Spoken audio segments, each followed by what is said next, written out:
All right, welcome. You are here. We're talking about masculinity and eroticism, folks. That's just how it be. As usual, we will be doing the screen share two-step.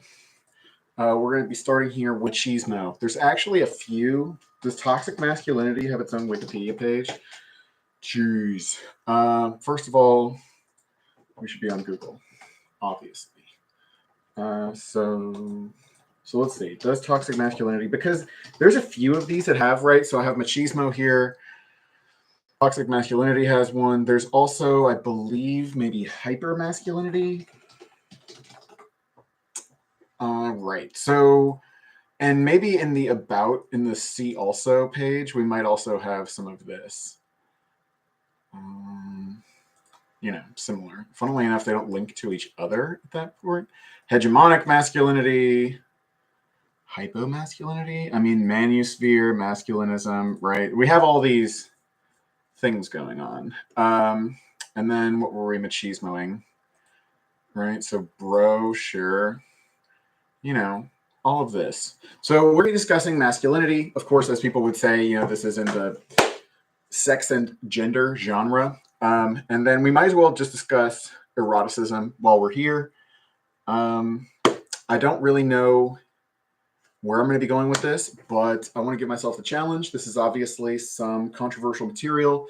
And I'm here to speak with authority, so to speak, but always provisionally and always in a poetic register. But so we're just going to start off with something. I believe it might be in. So let's start with in machismo, the controversy surrounding colonial connotations.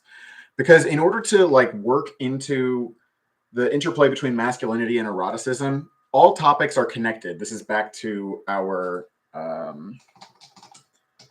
dependent arising protocol. We have a whole protocol on our experimental unit about that. Of course, pratityasa mutpada. Everything's connected, right? So of course, masculinity, eroticism, they're very connected. But but they're related to everything else as well. So anyway, machismo. We'll start with here. There is controversy surrounding the concept of machismo as being originally from Spanish or Portuguese descent. The use of Spanish and Portuguese produces historical colonial connotations through its promotion of Spanish and Portuguese masculine social construction, when the term should be used to describe specific Latin American historical masculinities. However, the word machismo does resemble words in Spanish and Portuguese language, which is why it is often associated with Spain and Portugal. For example, the use I'm gonna butcher this, caballerizar and caballerismo, to mean only the positive characteristics of machismo is imbued with feudal and colonial connotations related to colonial power relations. This is because the origin of the word resides in feudal Spanish Portuguese descriptions of landlords that reached through and into the colonial era, exalts European culture in comparison. Okay. The part that I'm especially interested in is basically the idea that machismo could be, or a very tough, forward, rugged masculinity, right, could also be a reaction to humiliation as a people. So it's a reaction to being colonized, being trafficked on a mass scale, being conquered, being part of, forced human migrations, right? These kinds of things, we can bring up, right? There's a term, emasculating. Emasculating is an interesting term because you don't have to use it. I don't know if do people often say that, for example, a woman so-called would be emasculated. I'm not sure. I wonder if I can go ahead and pull up right here. Victoria Grace. There's a feminist named, or a philosopher named Victoria Grace, who wrote a feminist treatment, or claiming to be a feminist treatment of Jean Baudrillard's philosophies. This is really only the abstract of a chapter here, but we can also go directly to the Baudrillard. There's some on masculinity and just sex in general that we can certainly point to. But the point is, in terms of being emasculated, it's like being humiliated and having a hyper response to being humiliated to want to be tough. And so within our codedness, the coded, sex binary, the man-woman encodedness, that we I don't know, reflexively understand ourselves to be emerging from. Emasculation, for example, like is framed this way because, you know, strength is associated with men. So, you know, robbing a man of his strength, you know, we can go to, I mean, Samson and getting a haircut, right? And Samson gets his hair cut by Delilah, and you know, after that, it doesn't have the superhuman strength, right, that Samson had before. So this is, I don't know, there's probably a lot of complicated things, right? It's the mediation uh, of mediation between a man, for example, me, and my own masculinity through the relationship to the woman. Basically, you know, do you have pussy access? Basically. But, you know, even if you, in this story, right, it's even, you know, it's it's almost the fraternization. There's a misogynistic, obviously, element that can be present within this machismo or fetishization of masculinity, which can go to, you know, I wonder if there's something like this, persecution, or there's a gay Nazis myth. Oh dear. So I guess I'm persecuted. I'm doing some historical revisionist. Longstanding myth has been promoted, background. So there's room. But I mean, the point is that there can be elements of homoeroticism that can be present within fascism. So, or just a very hyper masculine context. Another good example is being in the military. And it doesn't have to be sexual, but I mean, this is getting at another important theme to introduce here at the outset, which is the messy nature of determining eroticism. So obviously, or not obviously, but it is a tendency that we will often feel a lot of psychic stress when we can't break things into distinctions and be certain about who falls where.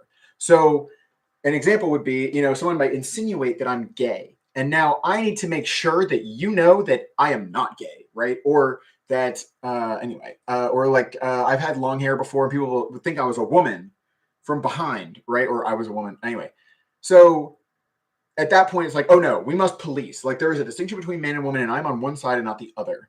I'm actually thinking of, there was a time in 5th grade where we were exchange students, and my exchange student was a girl, and I was so upset. I cried. And I'm thinking about it, and maybe it was like it seemed like I was chosen, you know, like I'm the most sensitive boy. Like I'm the boy who's most suited to being with a girl, and like that's embarrassing. Anyway, I can't really tie that into the whole analysis here, but I just offered this to you in the spirit of authenticity. Where I was going was that eroticism is complicated. So, for example, when people talk about, it might be called esprit de corps. I might be able to come up with something here. But like men will be in the army, and then, you know, they'll feel like they just feel so close to everybody, right? It's who is it? It's in the freaking it's in A Few Good Men, right?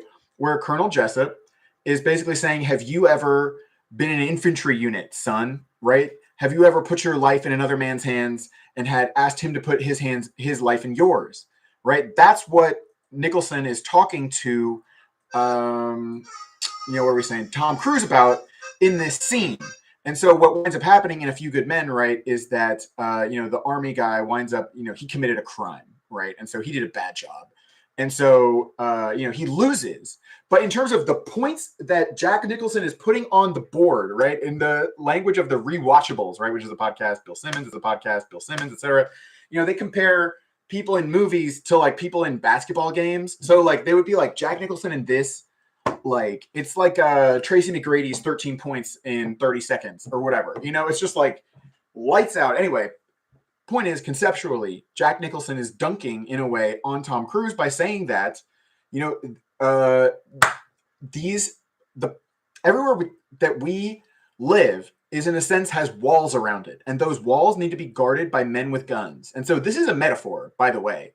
There is, of course, you know, a wall in the Mexico border and these sorts of things, but it's also more of a wall like if you speed, like if you drive 120 miles an hour all the time, like you probably will get told like something's going to happen to you, right? Like there's a wall in the sense of like there's going to be consequences, and those have to be enforced with kinetic violence. So now we'll get to kinetic violence.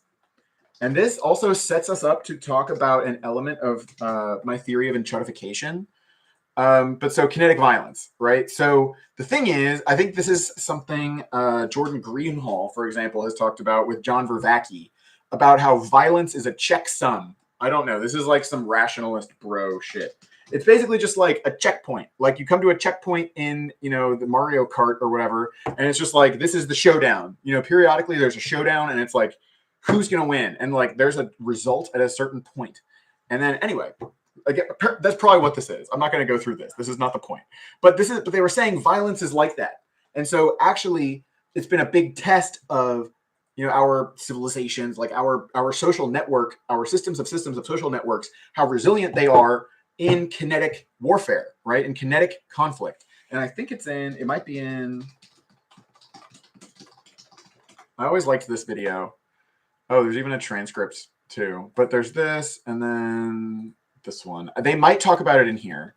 But yeah, this psychological drivers of the meta crisis. And I guess I'll collect these links later. I'm kind of running out of time. But point of story was violence is a checksum. And this has everything to do with masculinity, right?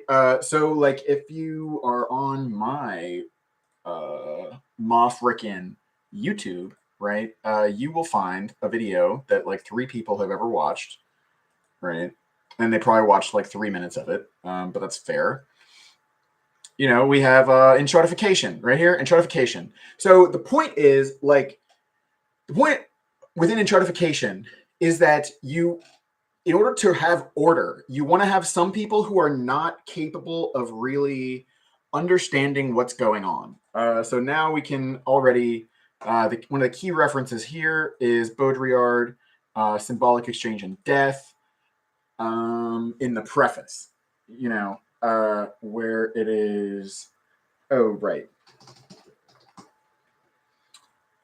Dissent, all dissent must be of, and this is quoting somebody else, Anthony Wilde in System and Structure, all dissent must be of a higher logical type than that to which it is opposed. So when you're talking about soldiers, when you're talking about police, when you're talking about who's keeping order, right, in what we have, the so-called civilization, right, the people who are holding order, right, are the people who are bigger and stronger, right? So in terms of the quote-unquote sexual dimorphism, obviously masculinity has everything to do with militarism, kinetic violence. And the fact that men are stronger than women or whatever, like, is a decisive social fact, right?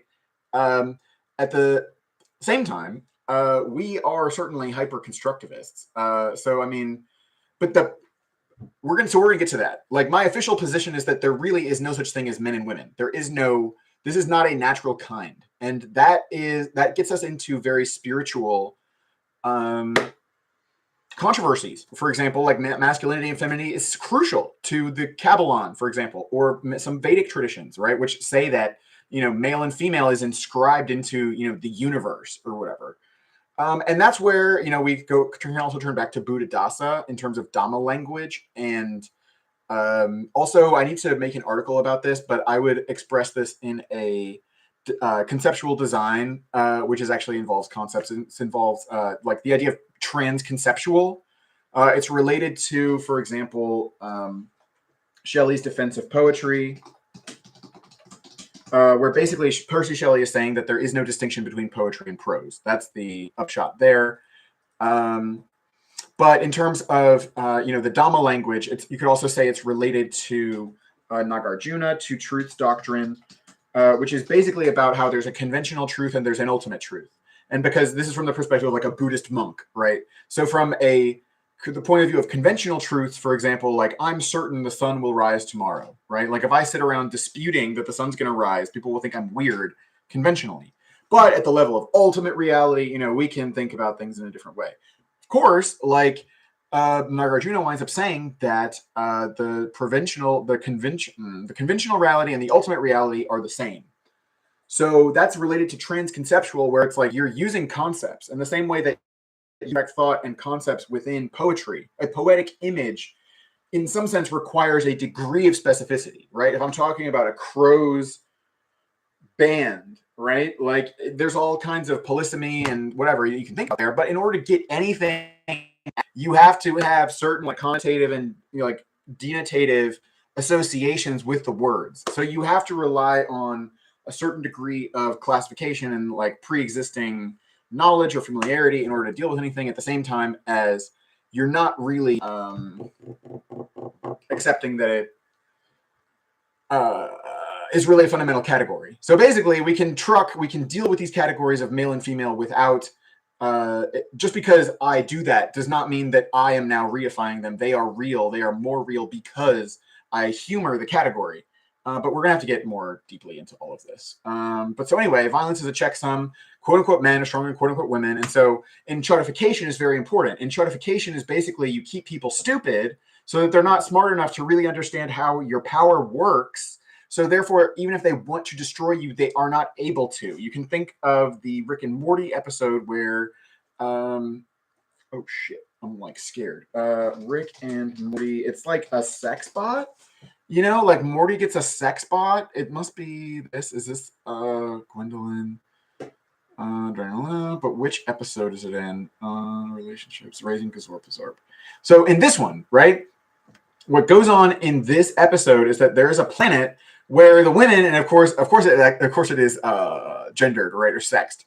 But so the men are so stupid. It's actually similar, almost to freaking the Time Machine. Like in the Time Machine in our future, there's like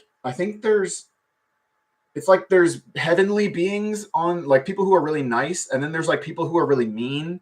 And in the Time Machine, it's a little reversed, where like the really smart people actually come and like the really tough, rugged, stupid people, like come and eat the elite, like the really nice people. I think that's the way it works. Anyway, the point of this is that in Raising Gazorp,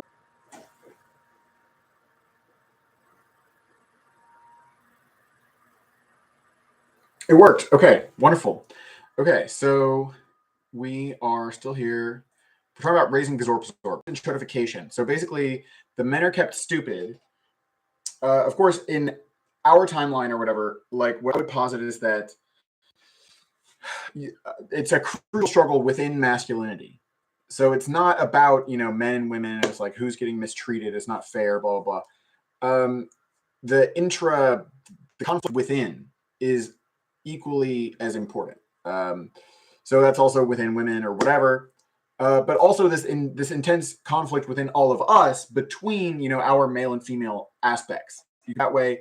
And I would basically say, as I said before, male and female are not natural kinds. So, I mean, even I can look at Christianity, Galatians 3:28, where it's like there is neither Jew nor Gentile, slave nor free, nor male nor female.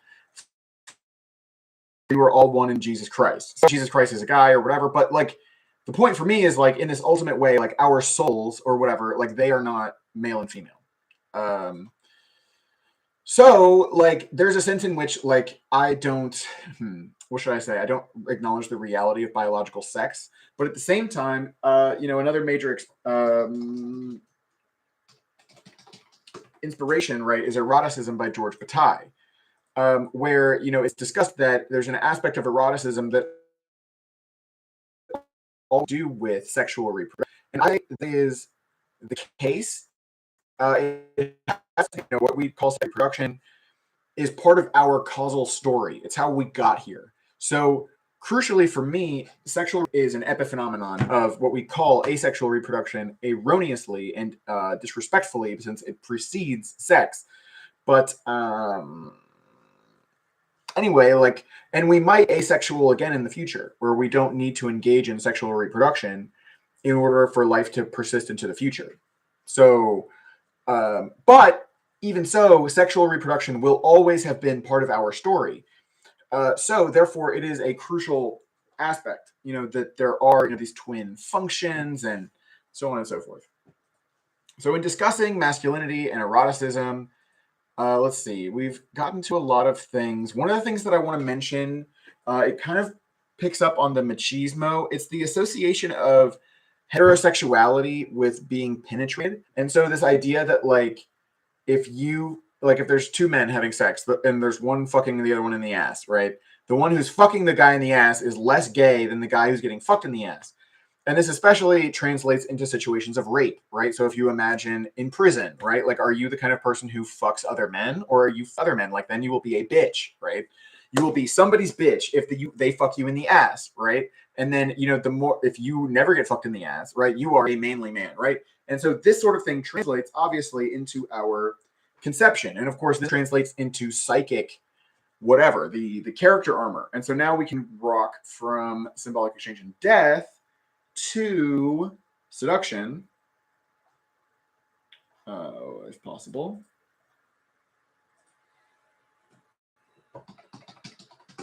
And I think this works.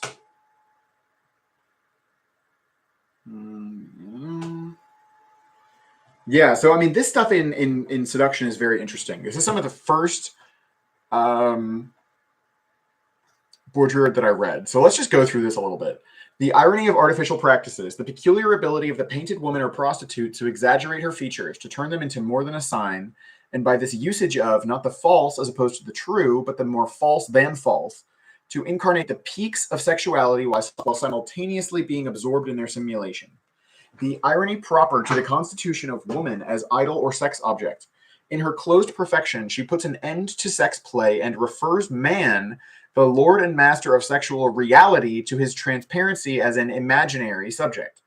The ironic power of the object, then, which she loses when promoted to the status of a subject. So this is some interesting shit where, typically in feminism, like, it's actually pretty rare to get to this point where Baudrillard, because his thing, he's trying to be woker than woke, right? So he's trying to say that, by taking up this idea of agency, for example, that you're actually submitting, you're not actually overcoming submission by taking on the terms in which, masculine freedom has been articulated. So so this whole idea of freedom, this goes back to patriarchy. A lot of this has been for a long time, right? The discussion of men. And so women were not educated. Women were not speaking in public. And so that's where you get stuff like, so like for me in the Antinomian, what is her name? Sarah Hutchinson. Like for me, this goes to something like, is that what her name was? Well, it's the Antinomian controversy, right?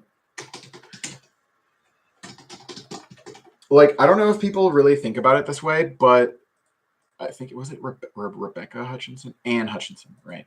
So, like, this person, for me, would be like a sex symbol. Like, Anne Hutchinson is like, I don't know. There's no real reason this way, but there's an erotic power, right? To the fact that you would be standing up and refusing the role, right? You are transgressing.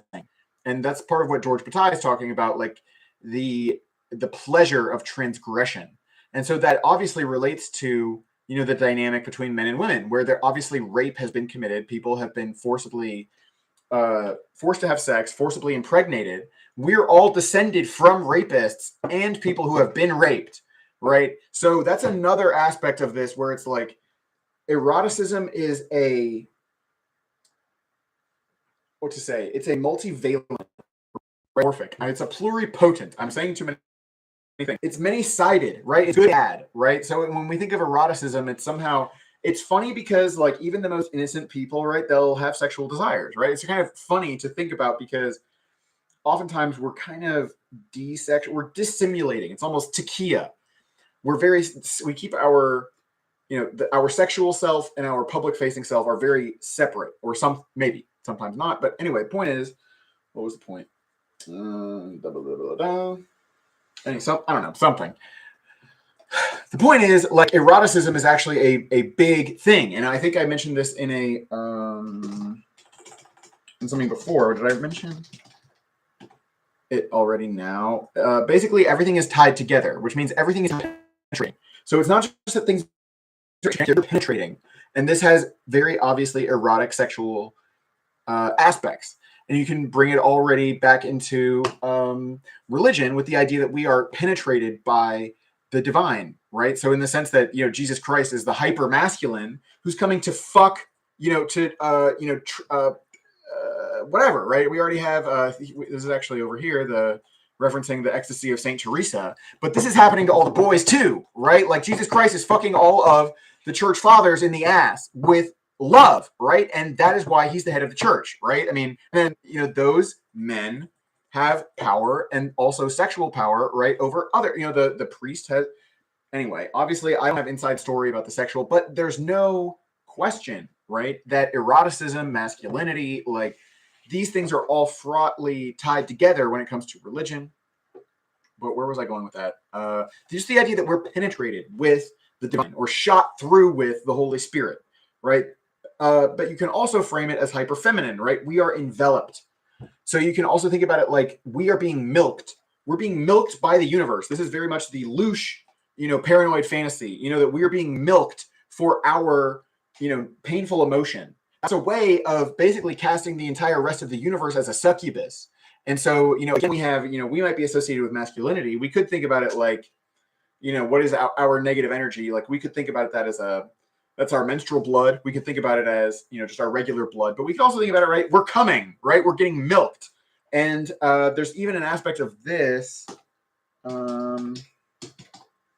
It might be, maybe just obviously just search for rape.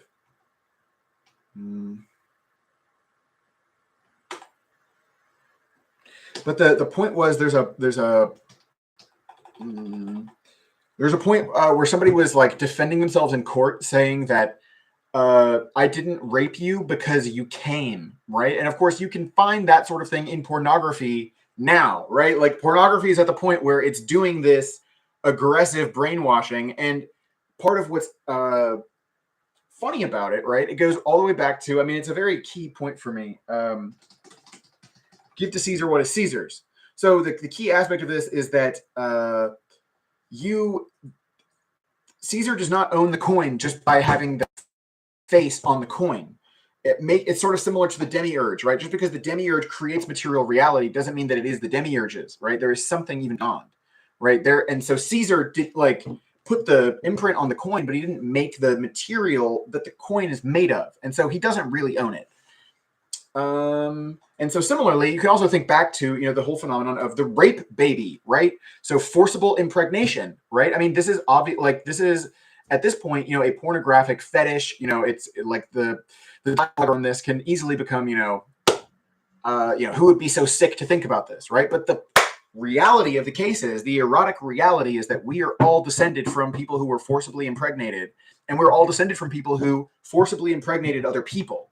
Especially if you consider that our ancestors, according to the official story, right, go back billions of years, right? So we know that ducks rape each other anyway, so on and so forth. So that gets into the level where, what we consider warfare or conflict. We will talk about Ben Zweibels and we'll say that, warfare is a human thing. Whatever that's supposed to mean. We might think of other hominids and like they're pretty clear, but maybe that's what maybe we think hominids are human. Anyway, point of the story is like conflict obviously goes on in the animal kingdom. It's a dog-eat-dog world out there, right? And actually, while I'm on this topic, I will stop through The Rebel by Camus. It doesn't actually say what I want it to say, which is funny, but in my headcanon, what Camus is arguing in The Rebel is that murder is the first crime that must be justified. It might actually be in Neither Victims Nor Executioners. But anyway, I agree with Camus in terms of abolishing the death penalty. Very, very, very nice. Obviously goes in with ahimsa, see previous video. But, Camus is here arguing that the first crime that needs to be justified is murder, because there's always going to be political murder. And of course, this gets back to, of course, kinetic violence. And if, society is defined by who's murdering who, then the people who are the best at murdering, who are the strongest, and so on and so forth. And again, we're back to sexual dimorphism and, men and whatever, right? This idea that, you are going to get fucked unless you are strong, right? And think about how, weapons, like the application of kinetic violence is functionally the penetration of the body. There's some where it is so enveloping, like a nuclear explosion, you're just freaking obliterated. But if you think about getting stabbed, right? If you think about getting shot, what's fundamentally happening is that your skin is being penetrated, right? You're getting fucked with a knife, right? You're getting fucked with a bullet, right? And what's the point? And then it's the whole idea, you're getting torn a new one, right? And then it bleeds. And so that is a form of feminization, right? Because now you have a hole that is now bleeding, right? And you're dying, right? And that's where, what the fuck? Arnold Schwarzenegger comes over, and I don't know if he's ever said this, but he's like, that's what you get, bitch, right? And it's like, that fucking stings, because this is the last few seconds of your life, This is you being emasculated, right? And so if we think about, people losing wars, right? Like think about Poland just losing in World War II, right? Just the invasion, like it's not just like, like is your masculinity so fragile because you lost the war? It's like, bro, they're gonna kill me, right? They're gonna kill everybody, right? Which is why, I think there's even somebody who says stuff like this. It's like everybody hates the warrior, everybody hates strength until somebody else is coming who's strong, right? And that's where it goes back to, is it Noriega or some shit? It's like, it's our son of a bitch. And that's where you can start to make these really tough calculations where it's like, well, do I basically because remember again, before 1976, you couldn't sue, you couldn't prosecute your husband for raping you. So it's basically like, should I let this one guy rape me for the rest of my life so that, I'm protected from all the other men who might, and it's not just about rape, but it's like, oh, this also goes into, there's good stuff here in Virilio with Pure War, where he's basically saying that, it's an aspect of everything that, men, basically back in the day, it would be like you'd be in a big time, turf war with, one other guy. And then each of you would have a female slave. So who's also, of course, your mate or whatever, this person you're raping. And anyway, but describing a very hellish, existence where there's basically literally a Hobbesian war of each against all between men. And so the unfortunate position, right, of woman is to require the protection of a man because you are not world class in defense, right, or aggression, right? So you cannot defend yourself, basically. So when you are in a position where you cannot defend yourself, you must agglomerate to something which can defend you, which is basically a man or a circle of men. Especially in our day and age, no one man can do something. It's like, oh, Arnold Schwarzenegger. It's like, you can have all the muscles you want, right? You can have a bunch of eggheads in the NSA could probably figure out how to kill you with a drone from, you know what I mean? So it's like, it's not about whatever, but it's never been about that because, you can look in the Republic, there's the discussion of justice. And basically, I wonder if I can make this come up, but it's basically the reason why we have justice and why we don't just kill each other and it's not just the right of the stronger is that everybody has to fall asleep, right? So just Arnold Schwarzenegger has to fall asleep. And at that point, say you take a woman slave, right? It's like you have to fall asleep. And then at that point, the woman can kill you, right? Obviously you can do it badly. You can mess it up and just wake up and then you'll die. I'm sure that's happened a million times. But also, if you just if you just stab somebody in the fucking neck while they're asleep, they're probably gonna fucking die, right? So the point is, just having muscles is not gonna help you unless you can you can also physically isolate yourself. So you can kidnap somebody, you could tie them up while you're asleep or something like this. But anyways, you can't let your guard down, and one person can't do it, right? Because no one person can stay awake forever. Of course, now we're getting to AI. That's a whole other concept, but it's also related to eroticism because it has everything to do with what's keeping this life force going. It's not even just trust. It's something like seduction, right? We are invested. We're mutually invested in certain activities. And really this is on an ad hoc basis. This is moment to moment. We are taking it one day at a time. So what I'm talking about is Freud talking about how we kill the primal father because at a certain point in our primate development, we'd have tribes where there would be one person in charge. But the basic problem with that is that there's a limit to how big such a tribe can be. So it will certainly be outcompeted. This goes back over to Kinetic War and the Checksum point by Jordan Greenhall, that you have to think again, we've had societies for thousands and thousands of years. So there's a very long period of time for everything to get weeded out. So that's why it's not surprising that empires have spread all over the world. There's been plenty of time, and very large empires have already existed for thousands of years, and there's a lot of pretty advanced history. There was basically a golden age right before what we consider antiquity a few hundred years before. So and then in the very far past, we don't even know. But the point is this checksum has been going on. So, it's all well and good.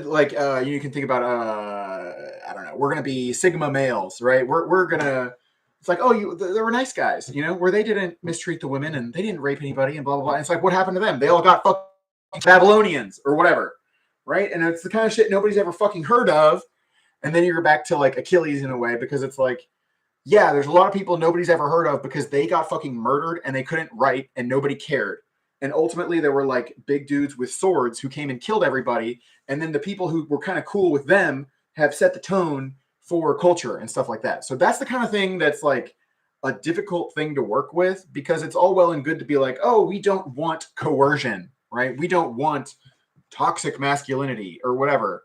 But it's like, if you're looking at all of this, machismo, hypermasculinity, like people, how to frame this? Like people look at this in a very provincial way. Like, it's like what you're thinking about is some guy who has an office job and like what his mentality is like, it's about people who are basically children. It's about people who are just citizens. It's like the people going about their day and you have a job. And it's like, what I'm trying to say is that you are not fundamentally at the forefront of the direct challenges that are facing your community.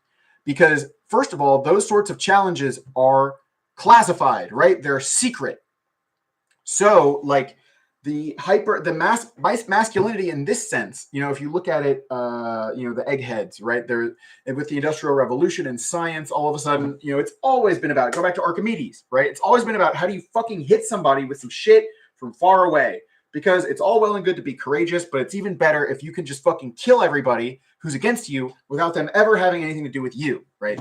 So, but again, it's also a very phallic metaphor, like the cannon, right? And you're basically ejaculating explosions onto the people. Anyway, so, but in, again, going into atomic weaponry, so on and so forth, crucially, right, it's also about surveillance. So in addition to the masculine, the man, right? The man is strong, right? You can't go and just invade the Pentagon the way you can just go fucking kill somebody, right? Like, you might be able to kill a random person who's in the army just because like they don't have like a secret, they don't have like a security detail or whatever. You can figure it out if you really try. But you can't just like, oh, I'm gonna drive through the gate of the Pentagon and I'm gonna go throw a Molotov, like you're gonna be dead, right? I mean, come on. So, but the point is like a completely different one, which is that, masculinity in this sense, or the man, right? The power is associated with secrecy and information. So like by nature, in order to really be at the table, right? In order to even really understand what is going on, you have to have secret knowledge, right? You have to have privy knowledge at this point. Now that the whole element of secrecy is also one which is present within eroticism, obviously. So in eroticism, we can go back to some of the original protocols that I've come up with. I guess we can do that. But so the point is, the ones like causal uncertainty. So like when we are discussing eroticism, we're discussing somehow a relationship or something going on between sentient beings or incarnated beings or incarnations, right? So I'm here, I'm in a body, you're there, you're in a body. So when we're talking about eroticism, we're talking about two embodied entities, right, engaging. Of course, the whole issue here, the reason why eroticism blends into philosophy, blends into spirituality and so forth, is that it, of course, has everything to do with the limits, how to put this, our fuzziness, in other words, that it actually can become a question of where do I end and where do you begin, and where do you end and where do I begin. These are the sorts of things we can start to question, other states of consciousness, but Philia is also very related to eroticism in this way, also dreams, right? But eroticism is a way of being intoxicated. It's a way of being in a dream, even as we are awake, right? We are entering the dream time. Where was I going with that? Just applying some of these things, right? So figurative language. So when we're dealing with eroticism, right, we're always, in our world, how to say, I guess always when you're dealing with communication, the reason why we have communication is that we have something that we want to say. There's something which seems urgent or exigent for us to do. Ultimately, we are in a burning house, which is the planet, right? We are in an emergency of emergencies. And, all of us have a...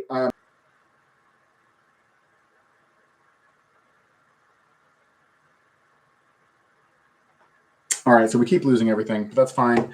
I do have to go soon. But so what I'm trying to get at is we can go back over here. I'm super hyper. But what are you going to do? What are you going to do? What are you going to do, what tells you? Basically, like, these are all in a way, these are just eroticism. It's as I mentioned in the actual document. Part of the idea of calling it protocols is to engage with the concept from BDSM of high protocol, which is basically you don't have to think about it in this weird perverted way or whatever. It's also very related to just like a tea ceremony, or if there's I forget what it is. They might call it some kind of protocol, but like if you go to meet Queen, right, or I guess the King, right, or if a band is coming to town, there's a certain way that things are supposed to be done, and there's certain people who are able to set those expectations. So anyway, that's what we should be doing together, right? We should be. It's like our inner world is a salon, and when we're drawing our boundaries or whatever, right, we're setting a threshold, and there's a question of who will be allowed to enter. And of course, there are some displays, it's a salon, there's a window, right? So of course, people can see some things into us. But when it comes again to, again, this question of masculinity, agency, and information, again, flitting once more here, there's a lot I didn't get to, but we'll go now to transparency of evil, if possible. Goodness gracious. And like, this is where Baudrillard's my favorite writer. I'm following him.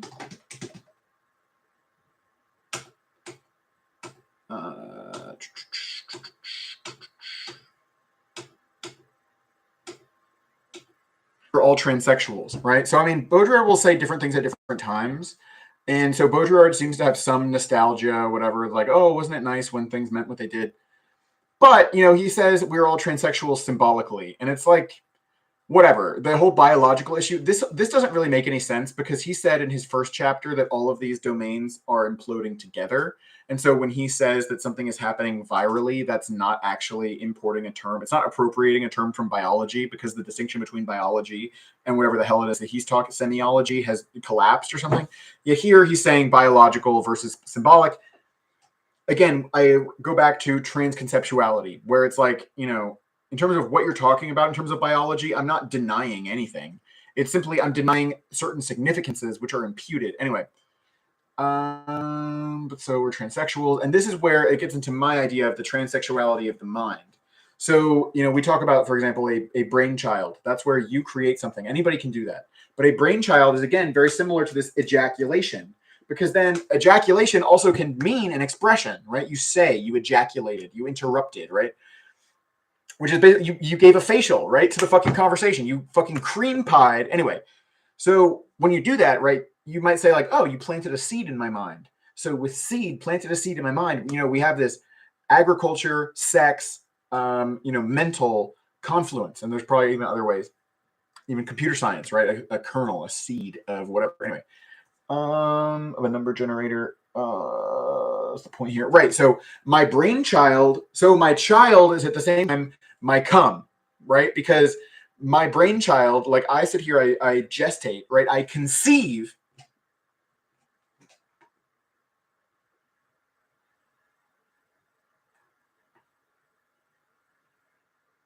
Is this still working? Okay, so this is actually still working, but it's like keeps crashing, so I'm gonna have to whatever. But so basically, the point at that level is that the cliff notes is we're all transsexual. Masculine and femininity are these sort of like simulation models. There's these things that we're stuck in. It's a way of being pre-coded, and so there's no way to escape it. And so even if when we're doing genderqueer, we're doing non-binary, we're doing whatever, like we are in reference to male-female in the same way that for Bataille, eroticism is always in reference to sexual reproduction. But, now sexual reproduction is not actually first order, but the reproduction of male-female as this binary is. It is a core aspect of the code or something. So upshots of this. Yeah, especially like in my personal life, I would basically say everything's very confused. I think new forms of eroticism are evolving. It's related to the new flesh. But all of this is very messy. It's definitely engaged with emotional, our astral bodies. And so it engages with many things which can't be put into words, where we cannot effectively signal to each other. Because of course I can't just communicate to you that I'm trustworthy, that I'm safe to be around, right? All I can do is try and signal to you, or I'm not. That sounds a bit too Machiavellian, right? It sounds like I'm trying to trick you. But even if I am, friendly, whatever, it's like, how do I show that? We're at the current level where, as in my last thing of my my therapy, I was like, how do I express myself without burning professional bridges? And so just me sitting here, blah, blah, blah, me being nice, that's not me expressing myself, right? So if you're talking about expressing yourself, now back to the rewatchables, you're talking about, your cultural DNA, right? Your genetic code, like what you fundamentally are. And of course, that is not in terms of male and female, right? That has to do with you personally. Similar to like, oh, you're American. What kind of American are you? Oh, you're a man. What kind of man are you? What kind of woman are you? And that doesn't have to be the question, right? What kind of person are you, right? Like, and the answer doesn't have to be of those coded anyway. But the point is, we're immortals coming through the portal. It's an eldritch abomination, and so in order to, what matters now is like what to say, like bringing like freedom of expression, but then also having it be somehow consistent enough to hold together and do things, right? So, or even if there's no sense of purpose, it's like the acceleration, the propagation rate. You're back to asexual reproduction because this is cultural now, right? So even if we start a cultural movement, right, where every one conversation, it's not like this person's going to completely change their mentality just because I talk to them, but it's self-reinforcing in a way where it's like every conversation starts to get infected, and so everybody starts to like get all these nudges all the time, and it's like things can actually happen very quickly. And that is that has to do with the way in which we're feminized in a way, right? Because this has to do with Baudrillard talking about how our bodies are like virtual machines. It might be in this. The body has become a non-body, a virtual machine. Viruses are taking it over. And so this idea of immunocompromise, again, has everything to do with being penetrated. So like the sickness is coming in. It's very similar to like the immigrants are coming in. You can't defend the border, right? You can't protect the circumference of your skin from being hit by an arrow, right? You can't stop yourself from getting fucked and dying, right? And so anyway, that's what we're dealing with. But there's a sort of phase shift where, the logic of penetrating the other bodily is coming to an end, where it's like, it's not about, blowing everybody up, because our destructive means are so powerful, they can't really be employed in a way. Even if they can be, what's of the essence is managing perception, right? Is how people are taking it in and dissimulating some aspects so that people will not be in a panic. You want to keep from becoming inflamed, like crucial areas of distrust. You don't want people to distrust the core features, right? Like if there's a corner of the room that's really not a wall, it's just projected. You don't want people to go over there, right? You want to deter people, especially from going there, which is not to say it's the center of gravity. There could be multiple such places, but it's also open-ended in terms of where does that go? Who knows? But in terms of guarding all of this jealously, again, it comes back to still checksums, kinetic warfare, and then the control of information, which keeps the people who enact kinetic warfare stupid. And so that, if you go to the story of O, basically what happens in the story of O is there's a person named O, and their boyfriend takes them to a chateau, and they basically like get raped or whatever. But the thing is that her guy is actually less powerful. He gives her to another man. And of course, this gets into all BDSM sex dynamics. But the point is, like, the man is like asserting dominance over the woman. But the thing is that the man is caught up in a power hierarchy with other men. So the position of man is not absolute, because, you can be in the position, oh, you're fucking women and all this stuff. But you're basically getting fucked by other men as well.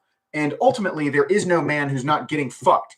And part of masculinity is the dissimulation of this, is the dissimulation of the fact that every man has to accept, it's the emasculation, right? I guess this is, again, nobody gets to be perfectly in control. So we all have to sacrifice this fantasy that we're just going to fuck everybody and nobody can fuck us. But we have to keep open this idea that there's a group of people who fuck everybody and don't get fucked, right? And ultimately, that's not true, right? And so we're constantly playing with the taboo of this and the realization and the different ways in which, you know, here I am, a strong man. I'm actually secret. Oh, I seem nice. You know, I'm the liberal who's like whatever, but then I'm still dangerous.